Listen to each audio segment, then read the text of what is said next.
I can hear the demons call when they do what they do. And now I feel like taking off, find a place with a view. The pain is never gonna stop if it's controlling you. I know that time can heal it all, I just gotta get through. I just gotta get through, I just gotta get through. Cause I feel like taking off, find a place with a view. The pain is never gonna stop if it's controlling you. I know that time can heal it all, I just gotta get through. Sometimes I feel like all is lost, but I know it's not true. I wanna put up all my walls cause I'm not in the mood, but then I cut myself off from the rest of the room. I know that time can heal it all if you're patient, and soon it can all be worth it, all the searching. Pain is never really permanent, but damn it hurts, man. I could feel all of the turbulence and it's concerning. I've been searching for a purpose, I hope it's worth it. This society is really trying me. Ain't no hide and seek, I hide to be far from anxiety. Rashtrawadi Congress पक्षाच्या स्वागताच्यासाठी साक्षात वरुणराजांनी सुद्धा आपल्याला आज आशीर्वाद दिले. निवडणूक ही महत्त्वाची आहे. देशाचे प्रधानमंत्री या ठिकाणी येऊन गेले.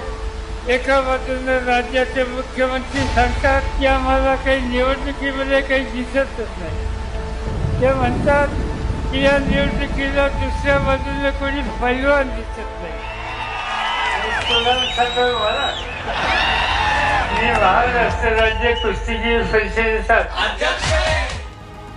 या सभेत हा भिजलेला सह्याद्री अवघ्या देशानं पाहिला आणि साताऱ्यानं राष्ट्रवादीला पुन्हा कौल दिला.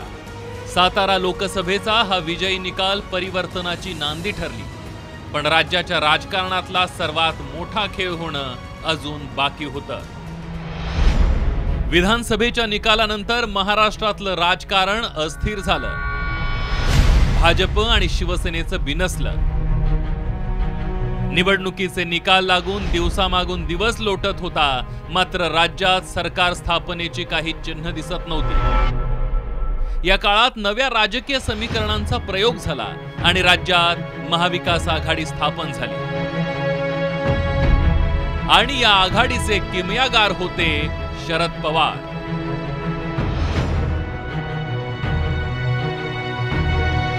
त्यावेळी अशक्यप्राय वाटत असलेल्या या आघाडीनं राज्यात सरकार स्थापन केलं. काँग्रेस आणि शिवसेनेची विचारधारा वेगळी असतानाही या दोन्ही पक्षांना शरद पवार नावाच्या दुव्यानं बांधून ठेवलं. आजही महाराष्ट्रातल्या या महाविकास आघाडीचे शरद पवार हेच सर्वेसर्वा आहेत. मागच्या 2-2.5 वर्षांच्या कार्यकाळात भाजपनं सरकार पाडण्यासाठी जंग पछाडलं.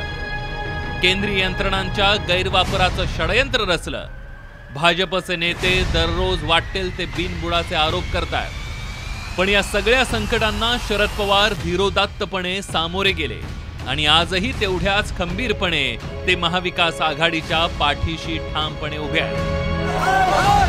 सरकारच्या बदनामीचा कडेलोट तर तेव्हा झाला जेव्हा विक्षिप्त नेतृत्वाच्या नादी लागून काही एसटी कर्मचाऱ्यांनी शरद पवारांच्या घरावर हल्ला करण्याचा प्रयत्न केला. पण तरीही या कामगारांविषयी कोणतीही कटुता न बाळगता शरद पवार यांनी त्यांना माफ केलं. कितीही वादळं आली तरी सह्याद्री आजवर कधी डगमगला नाही. विरोधकांची आक्रमणं त्यांच्या पुढे कायमच निष्प्रभ ठरली. हा सह्याद्री ना कधी थांबलाय ना यापुढे थांबणार आहे. तो आपली वाटचाल करतोय त्याच्या ध्येयाकडे निरंतर.